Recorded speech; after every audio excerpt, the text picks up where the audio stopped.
BNP Mengal group کے سربراہ سردار اختر جان مینگل نے بڑی باتیں کر دی ہیں۔ سردار اختر جان مینگل کہتے ہیں کہ ہم یہاں پاکستان کے شہری بھی ڈیزرو نہیں کرتے اور ہمیں سمجھنا بھی نہیں چاہیے کہ ہم یہاں کے شہری ہیں۔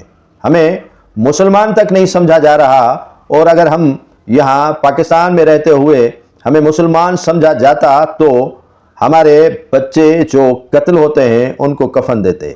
اگر ہمیں مسلمان سمجھا جاتا تو قبر کا ٹکڑا ہی دے دیتے جو تاحال نہیں دیا جا رہا۔ اگر ہمیں مسلمان سمجھتے تو ان ماؤں کو، ان بیٹوں کی میتیں یا ان کا دیدار بھی کروا لیتے جو ان سے الگ کر کے مارے گئے۔ ان بہنوں کو، ان بھائیوں کا دیدار بھی کروا لیتے جن کے مسخ شدہ لاشیں بھی ان کو نہیں دی گئی۔ سردار اختر جان مینگل نے کہا کہ ہمیں نہ پاکستان کا شہری سمجھیں، نہ ہمیں مسلمان سمجھیں، بلکہ ہمیں انسان تو سمجھ لیں، انسانیت کا درجہ ہی تو دے دیں۔ بلوچستان کے ساتھ اتنا ناروا سلوک تو کبھی کسی کے ساتھ نہیں ہو رہا جتنا ریاست کے اندر ہمارے ساتھ ہو رہا ہے۔